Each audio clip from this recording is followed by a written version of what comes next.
इस वीडियो में हम वीपीएस के बारे में पढ़ेंगे। अभी आपकी एप्लीकेशन मान लेते हैं लोकल पर चल रही है, जार आपकी लोकल पर चल रही है, तो इस वीडियो में उसको प्रोडक्शन रेडी कर देंगे। कंप्लीट वीपीएस सेटअप करेंगे। वीपीएस क्या है बताऊंगा अभी, हैव पेशेंस। रेट लिमिटिंग लगाएंगे, एसएसएल सेटअप करेंगे, फायरवॉल कॉन्फ़िगर करेंगे। ये मेरी गारंटी है, अगर आप इस वीडियो कंप्लीट देख लेते हैं, स्टेप्स फॉलो कर लेते हैं, 99.99% जनता से आप आगे हो जाएंगे। ये मेरी गारंटी है। इस पूरी वीडियो को देखिए, आपको पता चल जाएगा क्यों बोल रहा हूँ। ये चीज अगर आपके रिज्यूमे में है, 99.99% से आगे हो आप ऑलरेडी। बेसिक कोडिंग तो सब कर लेंगे, एपीआई तो सब बना लेंगे, लेकिन ये काम वो 0.01% वाले बंदे करते हैं। अभी डिप्लॉयमेंट जो हम कर रहे थे वो जार की लोकल पर कर रहे थे। उसके ऑप्शंस क्या पहले वो बता देता हूँ। पहला ऑप्शन है सर्वरलेस, पे पर रिक्वेस्ट, ऑटो स्केलिंग है लेकिन कोल्ड स्टार्ट इश्यूज हैं, कॉम्प्लेक्स सेटअप है for Spring Boot, traditional apps के लिए आइडियल नहीं। फिर दूसरा option platform as a service, बहुत ही ज्यादा इजी है, गिट पुश करते ही डिप्लॉय हो जाएगा, जीरो सर्वर मैनेजमेंट, लेकिन एक्सपेंसिव है अगर स्केल ज्यादा है, कंट्रोल बहुत ही ज्यादा लिमिटेड है। तीसरा ऑप्शन है कंटेनर सर्विस, प्रोडक्शन ग्रेड है, ऑटो स्केलिंग है,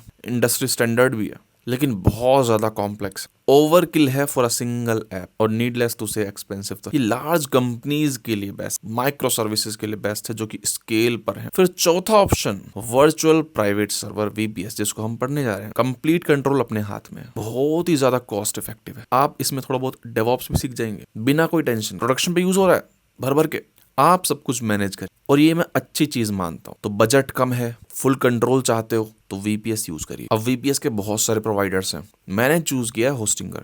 फर्स्ट लिंक है डिस्क्रिप्शन में ही, फॉलो अलोंग कर सकते हो। अब देखते हैं ये वीपीएस का मतलब क्या है। वीपीएस मतलब वर्चुअल प्राइवेट सर्वर। वर्चुअल यानी कि एक फिजिकल कंप्यूटर नहीं है, प्राइवेट यानी कि शेयर्ड नहीं है।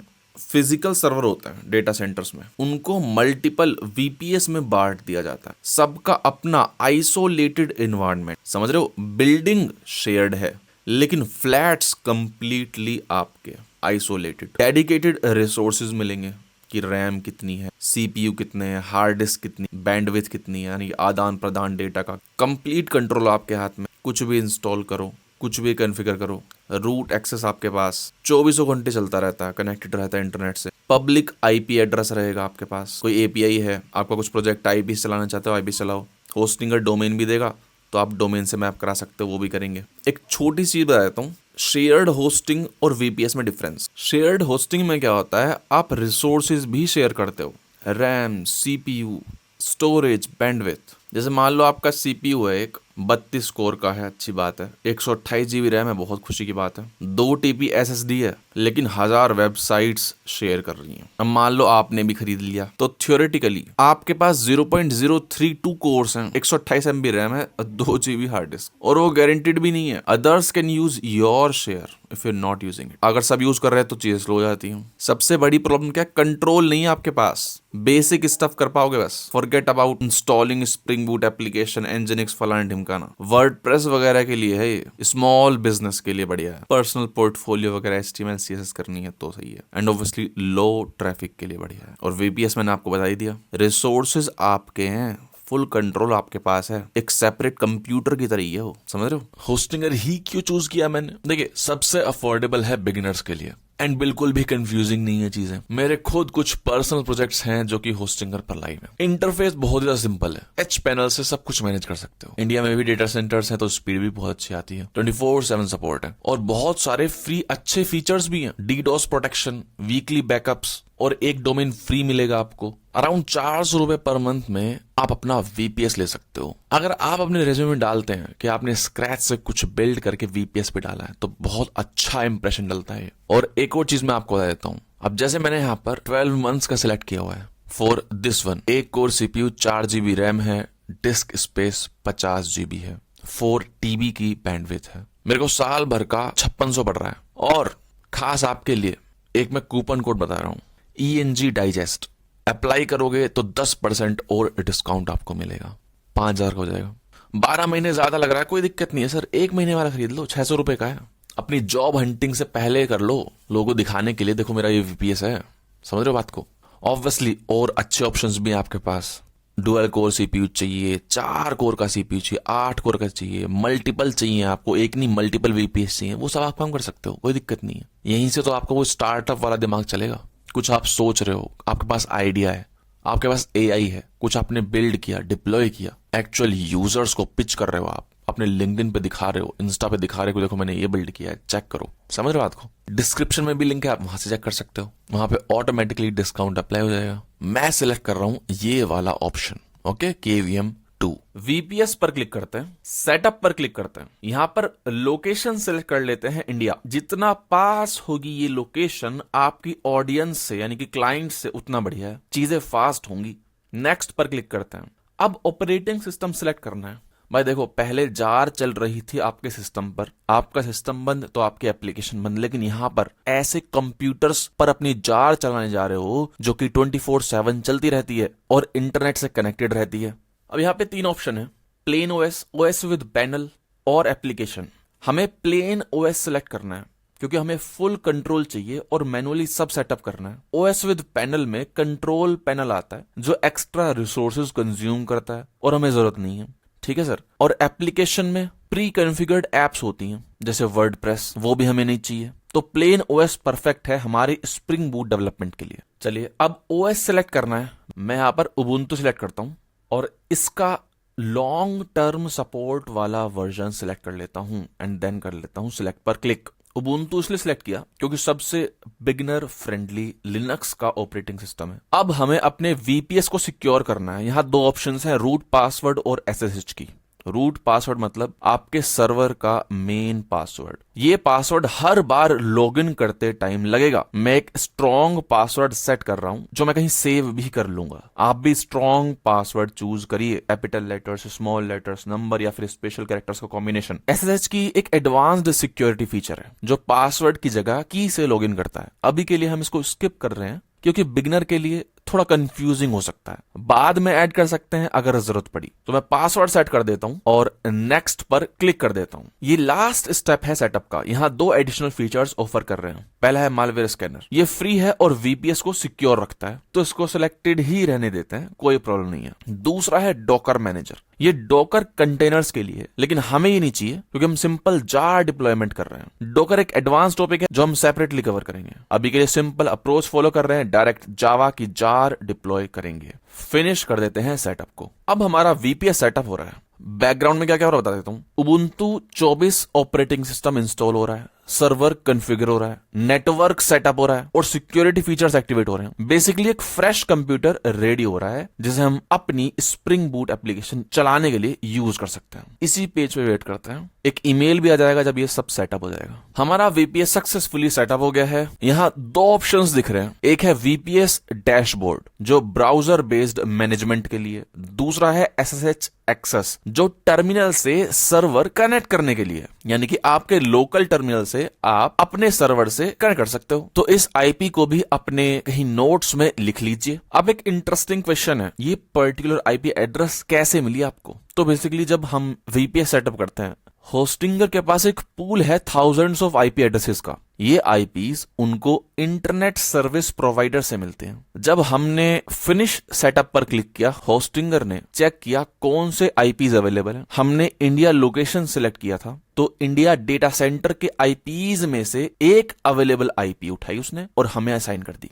अब ये IP जब तक हमारा VPS एक्टिव है वो हमारी है, इसको चेंज नहीं कर सकते नॉर्मली, अनलेस हम कुछ एक्स्ट्रा पे करें डेडिकेटेड IP के लिए। तो ये फुली ऑटोमेटिक प्रोसेस है। चलिए मैनेज VPS पर क्लिक करके देखते हैं क्या होता है। क्या एक्सपीरियंस लेवल है? फर्स्ट टाइम पर्सनल यूज के लिए, और मैं क्या करना चाह रहा हूं APIs के लिए, अपनी जार डालेंगे APIs के लिए, सेव करते हैं। अब यहां से हम चीजों को मैनेज कर सकते हैं। अब खोल लेते हैं टर्मिनल। मैं मैक यूज कर रहा हूं तो बिल्ट इन टर्मिनल है, लिनक्स में भी होगा, लेकिन अगर आप विंडोज पे हो तो पावरशेल या फिर पुट्टी यूज कर लीजिए। जैसे कि ब्राउजर में पूरी कमांड लिखी थी SSH रूट एट देन आपकी IP, तो हम वही डाल देते हैं। अब ये लिखा क्या है? SSH का मतलब है सिक्योर शेल। ये एक प्रोटोकॉल है जो तुम्हें रिमोट कंप्यूटर को सिक्योरली कंट्रोल करने देता है। हमारा VPS होस्टिंगर के डेटा सेंटर में है। अब इंडिया में कहीं भी हो सकता है, मान लेते हैं मुंबई में है, हम वहां फिजिकली नहीं जा सकते कीबोर्ड माउस लेके, समझ रहे बात को? तो SSH के थ्रू हम घर बैठे उसको कंट्रोल कर सकते हैं। ये क्या है? ये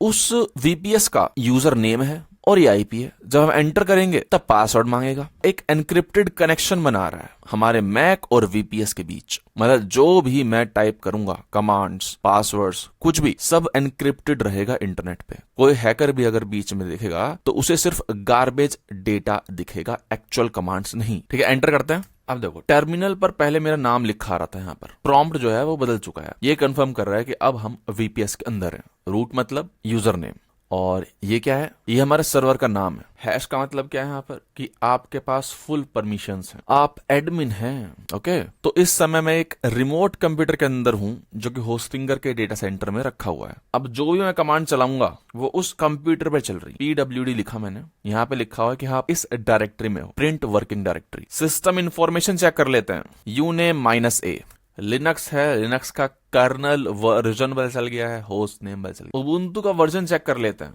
सही बात है, यही हमने इंस्टॉल करा था। क्या कोई अवेलेबल अपडेट्स हैं, चेक करना जरूरी है। APT अपडेट चेक करते हैं, लिखा है 9 packages can be upgraded. APT क्या है, उबुंटू का पैकेज मैनेजर है, जैसे मैक में होम ब्रू या विंडोज में सॉफ्टवेयर इंस्टॉलर होता है। ओके, अब देखते हैं कि क्या जावा इंस्टॉल्ड है, जो कि नहीं होना चाहिए क्योंकि हमने नहीं किया था।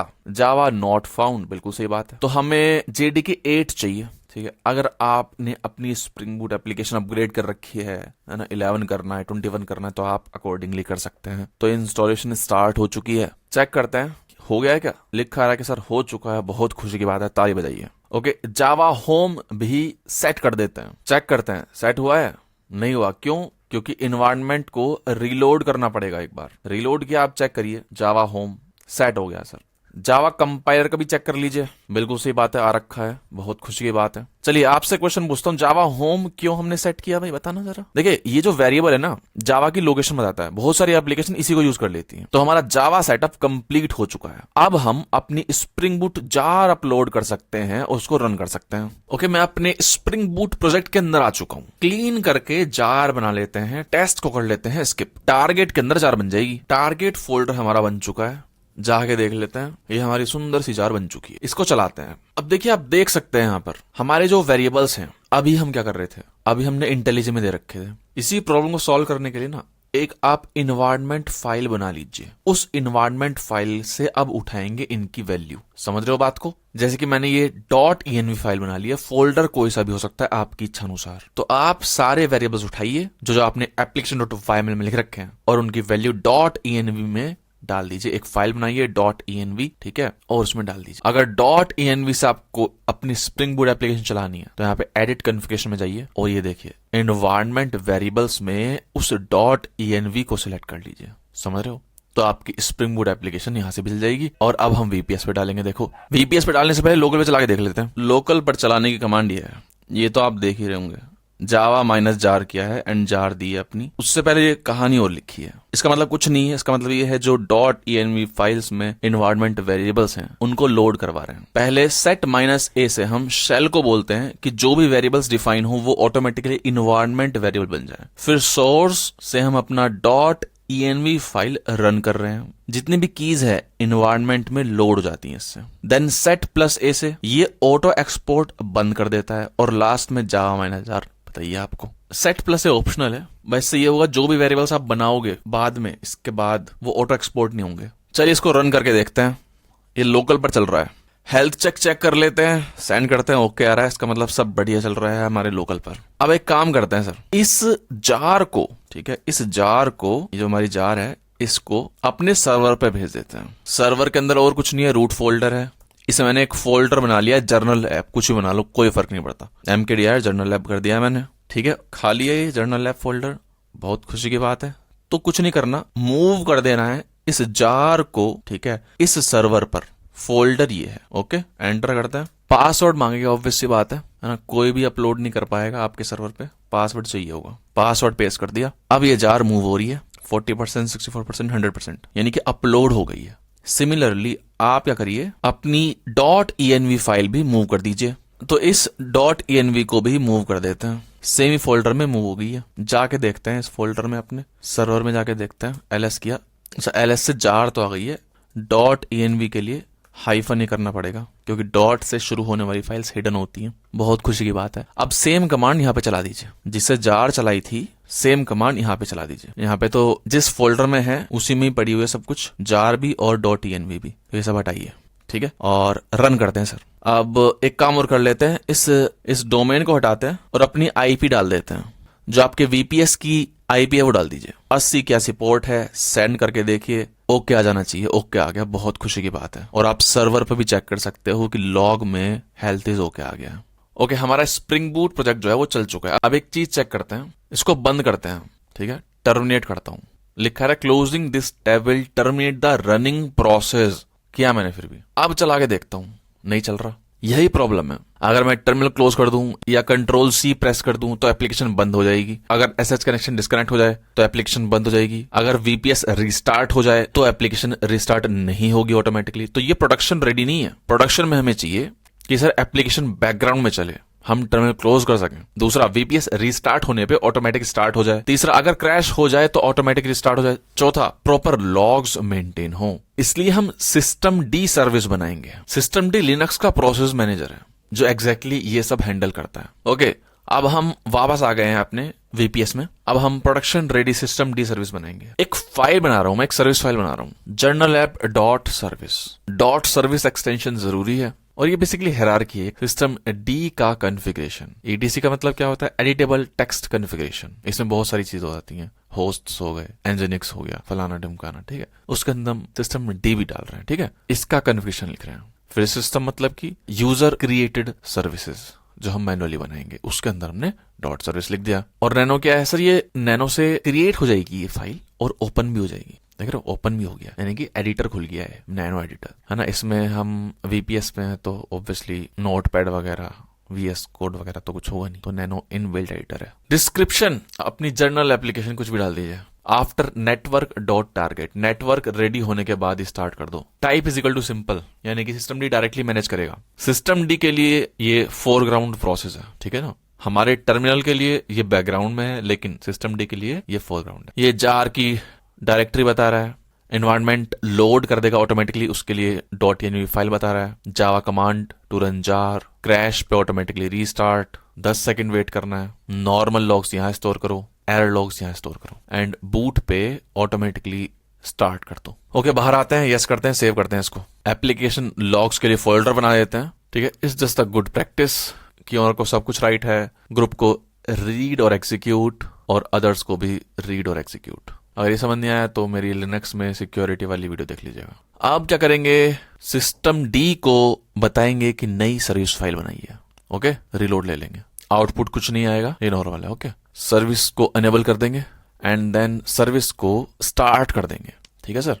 चेक कर सकते हो आप इस सर्विस का स्टेटस अब, ठीक है, सिस्टम सीटीएल के हेल्प से ही। Systemctl status journal app dot service अभी इनएक्टिव आ रहा है। एक इशू आ गया, यहाँ पे कॉन्फ़िग नहीं है, general app then directly .env है, शायद आपने पॉइंट कर लिया होगा। एग्जिट लेता हूं मैं अब, क्योंकि मैंने डॉट सर्विस फाइल ही चेंज कर दी है तो सिस्टम डी को बताना पड़ेगा सर्विस फाइल चेंज हुई है।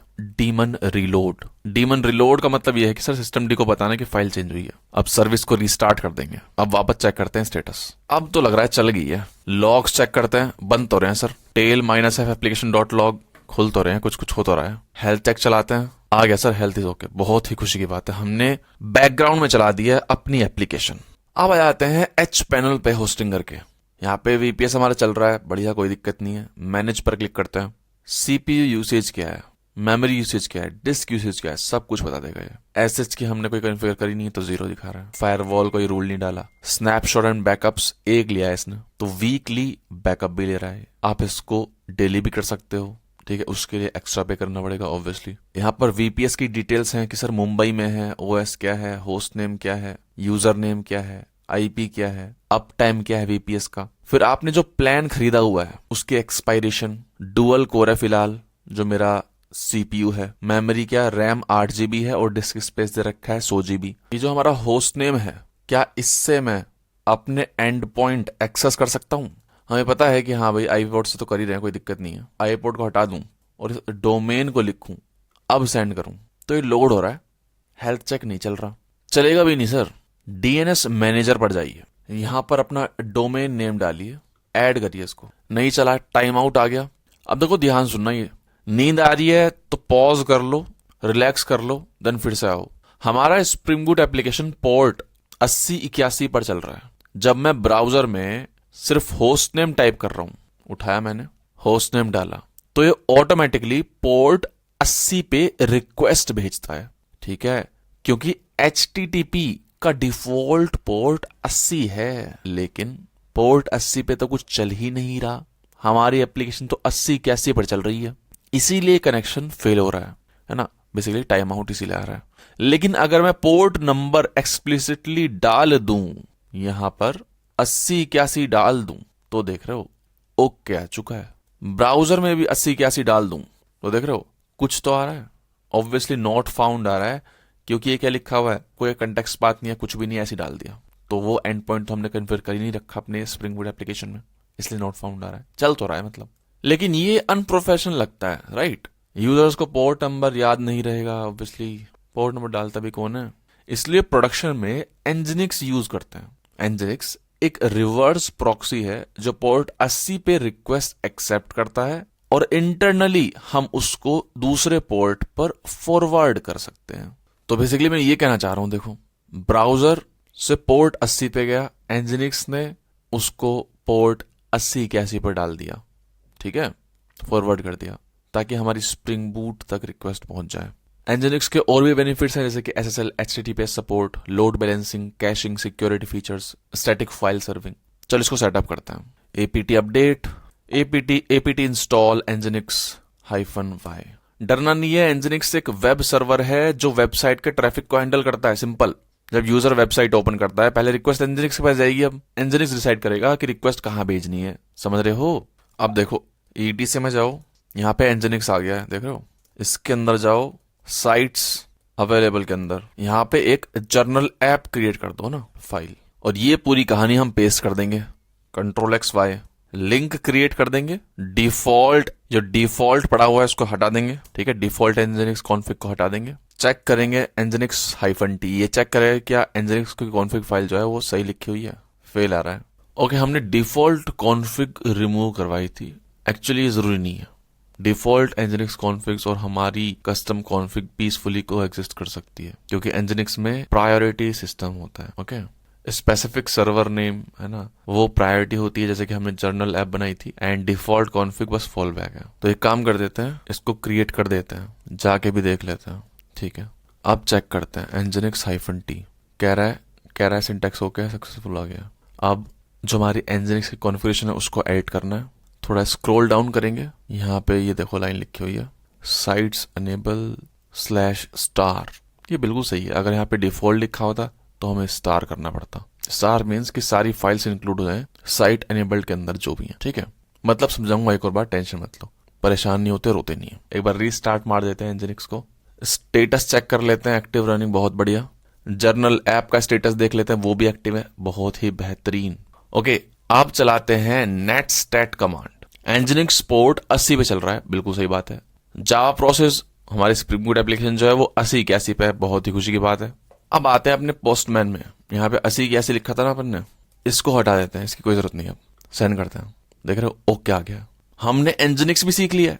आई नो इतनी गहराई से नहीं पढ़ाया मैंने nginx, क्योंकि इसकी गहराइयों में एक सेपरेट वीडियो आएगी सर, क्योंकि बहुत ही बढ़िया चीज है nginx, आपने देख ही लिया होगा अभी। बहुत सारी चीजें हैं पढ़ने को nginx में, क्योंकि स्पेसिफिकली VPS की वीडियो है तो अपन VPS पढ़ेंगे ना, nginx की सेपरेट वीडियो बनाएंगे। बेसिक कन्फिगरेशन मैंने आपको बता ही दिया है, हर चीज का एग्जैक्ट मीनिंग नहीं बताया, लेकिन कन्फिगरेशन तो कर ही दिया ना। अगर इस वीडियो पे 2000 लाइक्स और 1000 कमेंट्स आ जाते हैं तो मैं जल्द से जल्दी nginx की वीडियो ले आऊंगा। अब एक एग्जांपल लेते हैं, VPS आपका घर है मान लेते हैं, आपके घर में कुछ सिक्योरिटी के लिए हम चीजें रख लेते हैं, जैसे कैमरा लगा लिया, सिक्योरिटी गार्ड होता है जो सोसाइटी में होता है, समझ रहे हो आपको। तो सिक्योरिटी गार्ड घर में होता है, VPS के लिए वो चीज क्या है, फायरवॉल। घर में क्या होते हैं, दरवाजे होते हैं। सिमिलरली आपके VPS में पोर्ट्स हैं, बिना फायरवॉल सब दरवाजे खुले हैं, कोई भी एंट्री आ सकती है, समझ रहे हो आपको। विद फायरवॉल सिर्फ अलाउड दरवाजों से एंट्री है, बाकी सब बंद। ये देखिए UFW स्टेटस किया, ये लिनक्स का एक सिंपल फायरवॉल टूल है, अनकॉम्प्लिकेटेड फायरवॉल, उसका स्टेटस इनएक्टिव है। चलो स्टेप बाय स्टेप कॉन्फ़िगर करते हैं इसको। अब जैसे मान लो आपके इसी सर्वर पे MongoDB चल रहा है ऑन सम पोर्ट, आप उसको इंटरनली तो एक्सेस कर लोगे, यू डोंट वांट कि कोई एक्सटर्नली बंदा उस पोर्ट पे मोंगोडीबी को एक्सेस कर ले, तो आपको रूल्स कुछ लगाने पड़ेंगे।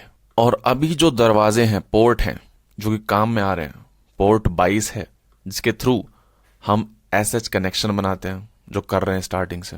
पोर्ट 80 है जहां एनजिनिक्स लिसन कर रहा है, अब समझ रहे हो बात को। एंड 80 है फॉर हमारी स्प्रिंग बूट एप्लीकेशन। और एक और पोर्ट रख लेते हैं 443, ये है HTTPS, ये सिक्योर HTTPS ट्रैफिक के लिए। अभी हमने SL नहीं लगाया है, लेकिन फ्यूचर के लिए इसको अलाउ कर देंगे, बाद में समझ लेंगे क्या मतलब है इसका जो मैंने बोला है। तो पहले तो 22 को अलाउ करते हैं, 80 को अलाउ करते हैं। स्टैंडर्ड पोर्ट है, जब कोई ब्राउजर में HTTP टाइप करता है तो ऑटोमेटिकली पोर्ट 80 पे रिक्वेस्ट जाती है। हमारा एनजिनिक्स इसी पोर्ट पे लिसन कर रहा है और रिक्वेस्ट को स्प्रिंग बूट पे फॉरवर्ड कर रहा है। समझ रहे हो बात को।